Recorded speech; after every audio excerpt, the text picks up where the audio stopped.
Princess Celestia the Changeling Queen, Chapter 12, Part 3. "That's enough from you, Sharp," rebuked Iron Duke coldly. "Still, Duke, your subordinate does raise a valid point, even if he doesn't exactly present it in the best way," I remarked, directing the last of my statement to the loudmouthed lieutenant, forcing Sharp to gulp and sit back in his chair. With a nod, I turned to Vlad. "Captain, what is your opinion?" The Thestral snorted. "It is quite obvious, Your Highness. Chrysalis's changelings are like dogs backed into a corner. If we were to attack them, they would have no escape. But they know that, so they will fight as hard as they can. Attacking would throw us in a whole cauldron of shit, but that's not all. If we are to believe that this is the main hive of the changelings, then we should consider that their young are there, and that these changelings will fight like demons at the Tartarus. We'd be properly buggered if we lay siege to Chrysalis's hive, Princess." Although I winced slightly at Vlad's language, I didn't refute his advice. Changelings, similar to ponies, were quite protective of their young, and by extension, of their hive. Confronting the changelings at their hive would almost certainly lead to a fierce battle to the death. "You've put it rather crudely, my Captain Vlad, but I understand where you're coming from." I turned to Luna.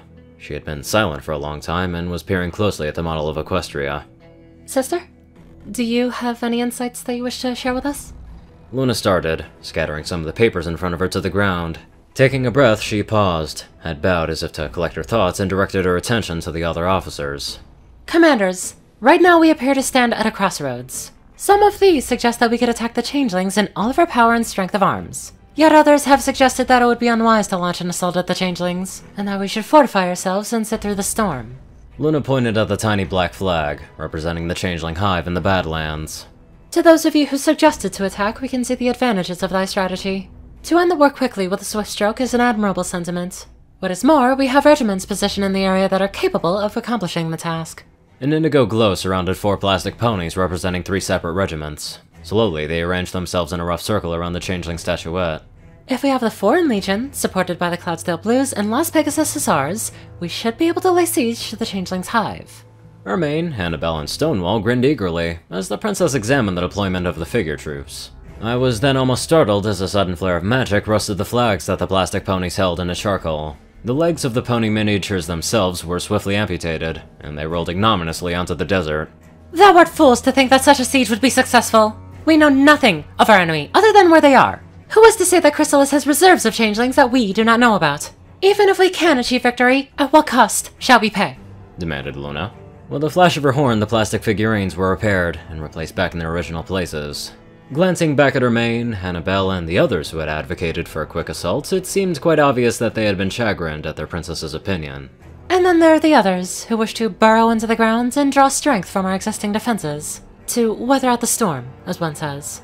We must commend thy reasoning, for Equestria as it is strongest on the defensive. By staying in the defensive, we can fight on our home ground, where we can dictate the field of battle and fight where our supply network is extensive," commented Luna, gesturing to the railway track as well as to the individual garrisons within the cities. I noticed Sharp and Vlad nodding eagerly, but Caesar and Iron Duke merely observed Luna warily. "Yet, what then?" asked Luna. The changeling figure, surrounded by Luna's blue magic, charged at the pony miniature, representing the 88th Rangers with it. The changeling deflected off the pony figure and hit the Statue of Liberty, breaking its torch off. Turning around, the changeling rammed into the figurine of the Lunar Guards. An ear snapped off of the changeling, but the Lunar Guard figurine was knocked over.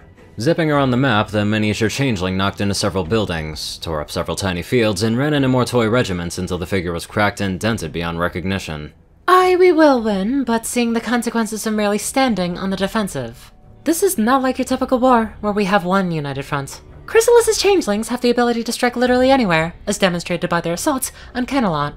Besides, one does not win a battle by being purely on the defensive. We will have to attack." "I take it they have a plan then, sister?" I inquired, and Luna nodded. Her horn glowing, she repaired the model, and replaced the figures again. "We should first deal with the infiltrators among us and solidify our defenses. When that is finished, we should do everything in our power to prepare for an attack on Chrysalis's hive." Once again gripped in an indigo glow, all of the miniature pony regiments danced to the Badlands. "With a well-planned offensive, we can defeat Chrysalis effectively and not have to worry about being stabbed in the back." Quickly, the plastic pony surrounded the changeling statuette and buried it under their combined weight. I smiled at Luna admiringly. Her plan was brilliant, simple yet effective. Turning my attention to the map of Equestria and its surrounding lands, I said, "A sound plan, sister. Let Your Highnesses, Beg your pardon for interrupting you, but have we tried negotiating with the Changelings yet? Asked Meringue LeFay innocently. At the moment, you could have heard a pin drop. In Ponyville, in Pinkie Pie's soundproof testing laboratory for party cannon prototypes. That was how quiet the room became at the sorceress's question. Every pony's eyes now focused on the two of us, their faces impassive as the castle stones. No, we have not. It was an option I and my sister had not considered. I admitted sheepishly. And what if the Changelings refuse? What would you propose then, Meringue? Demanded Caesar Salad. If we can save our ponies from this conflict, then we should do so. You all know as well as I do that war is a messy business.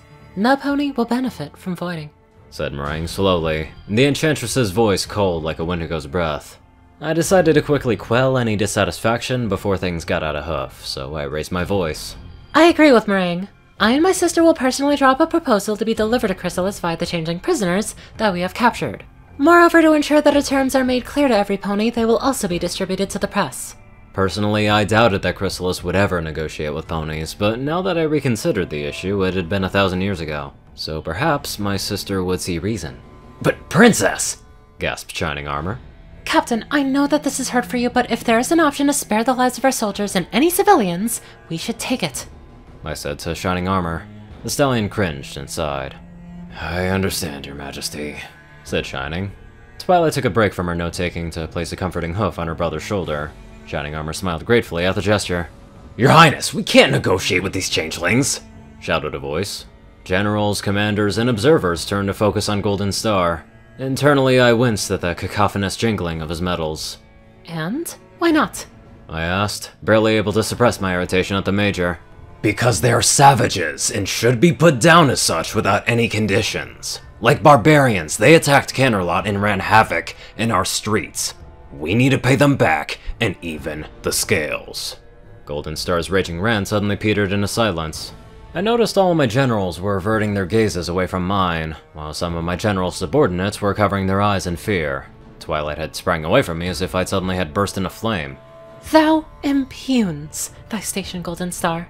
Dost thou imply that we, once named our moon, did not deserve to live? What right dost thee have to pass judgment on an entire race? Growled Luna. Out of the corner of my eye, I saw Luna's icy blue glare of a winter's blizzard that could cut through bone. Her black pupils were as dark as a starless night, devoid of compassion, just a complete void. Shakily bowing his head, Major Golden Star resumed his seat. Golden Star, I understand that you're worried about Canterlot's safety, and we promise that any terms and conditions that I and my sister will agree upon will not endanger our ponies, nor put them in any disadvantage, I explained grudgingly. Golden Star relaxed, his fear slightly abated. Moreover, there are two crucial pieces of information that we must impart to all of thee, added Luna. Taking a deep breath, Luna narrowed her eyes. According to our interrogations with several captured changelings, Chrysalis' hive is suffering a shortage of love. We are not sure how great, but it was serious enough to warrant her extreme action of attacking Canterlot. Hastily sucked in breaths and widened eyes met Luna's announcement. I even noticed some guilty glances. Not surprisingly, no pony expected the changelings to have such a valid reason for attacking Canterlot. Even Golden Star appeared abashed by his earlier actions. The visages of my senior officers only appeared to become more grim, and their hoofs tapped worriedly on the table. Your Highnesses, does this open the possibility of the changelings negotiating out of desperation? However, it also means that if we do go to war, it will be unlikely that Chrysalis will surrender, pointed out Shining Armor. But what caused this shortage? Why haven't they attacked Acelia if they were in a shortage? Asked Meringue. That is the second piece of information that we must disclose to thee. The Alicorn paused for a moment, to make sure every pony was listening. There is another hive other than Chrysalis's. A hive that can match Chrysalis's forces, perhaps on equal terms. There's the hive that has not revealed itself to us as of yet, but has attacked Chrysalis's, possibly forcing her to attack Canterlot. Hastily drawn in breaths, mutters of astonishment and fear filled the room. Twilight stared up at me in apprehension. Glancing reassuringly to her, I rapped the table with my gold-clad hoof. At once, the room became silent. I nodded to signal Luna to continue, and with a grateful smile, she did. We cannot accurately predict the consequent actions of this hive should Equestria declare war on Chrysalis, but what we do know is that we must be cautious. Hence, whilst we will send the changelings our term of negotiation, we will prepare for war. Luna took a deep breath, and spoke to the entire chamber of military personnel. Now was the moment to suggest the measure that I and Luna had discussed prior to the meeting. Generals, we are asking of thee to organize a full mobilization of Equestria's armed forces. I watched as Twilight almost broke the nib of her quill, and my officers panicked like frightened chickens. I didn't begrudge him, though. The equestrian army had never fully mobilized in the lifetime of these ponies. There had been some major skirmishes and short campaigns fought on the borders, and times when entire regiments needed to be mobilized, but never the entire army. It was what Equestria paid for, after years of peace. My reflection was interrupted as Caesar Salad slammed his vine stick on the table, silencing the hubbub of the aides and officers. With a cough, the general addressed me directly. Princess, I cannot speak for every pony in this room, but I for one approve of your decision. If it comes to war, only our full might can withstand this onslaught. Spoken well, old codger, Quipped Annabelle. Caesar responded by rolling his eyes at the mayor. One by one, the commanders and generals gave their approval to the plan of mobilization. As the final affirmation was given by Shining Armor, I realized that there was something I had to say. I hadn't planned this with Luna, in fact I really owed it to Golden Star's outburst. So I stood on my hind legs, my hooves braced against the cool surface of the table, and head proudly raised. Before we move on to discuss the details of our strategy to defeat the Changelings, I have one last piece of advice for you all, I announced. My officers, commanders, generals, Twilight, her friends, and Luna looked at me expectantly, wondering what I was going to say. I understand that Major Golden Star and many others are angry at the Changelings for what they have done to us. Some of the officers squirmed uncomfortably, thinking that I was going to rebuke them. It wasn't so unreasonable to demonize a species that had only so far shown hostility in deceit of such a heinous nature. Although Golden Star certainly annoyed me, I did realize that his anger towards Chrysalis perhaps was not as different as my own. You have every reason to do so. I, for one, really want to get back at Chrysalis for what she did to my niece. Some of my officers gulped and nervously adjusted their shirt collars. Seeing their unease, I took a deep breath to get my temper back in control. Yet the moment we start fighting the Changelings for revenge, we will have already lost. We would be no better. No. We would have stooped to a level lower than what they have. These Changelings may have hurt us, struck fear into us, and infiltrated our dreams, but what do we gain by attempting to commit genocide on them? I directed this question to the entire room, making ponies squirm in their chairs. Nothing. Only more tears, a legacy of death, and guilt that would turn us into monsters. Equestria must not lose against these Changelings, that is for sure, but they attacked us because they were hungry. Do we really have the right to deny a species their food? Remember, my little ponies, we must not only seek victory on the battlefield, we must prevail in preserving our way of life, our beliefs, and our harmony. This fight will not be easy, but with your help, we will win this struggle of swords and of hearts. Part of me is thinking that the Changelings will accept peace, but then again, knowing Changelings from back then, they were some fierce motherfuckers. Anyways, let's get on to our fiery donators. Top donators: TacoCat598, Peter Coulthard, J Tinman, Darkside, Gauntlet, and Only One Thing. Star630, Strix, Raiden, Narwhals, Black Moonheart, Drake Lovedragon, Pastel Skies, Dospo, Madman Stan, Delta Omega, Jack Hadge, RuneScyther9852, Hunter Norman, Dash of Evergreen, Ronnie Dragonwolf, Ponyman, Tall Raja, The Toilet Snake, Sword Brother and Mordred, Ronin Wandering, Random Person Man Guy, Easy, Skyuchia, Leslie Prickett, Jordan Peterson, Crimson Kitten A9, Lightskin, Monster Kitty, Tim Bob, Needs a Life, and many more amazing people. Thank you both so much for watching this video, and live life to the fullest.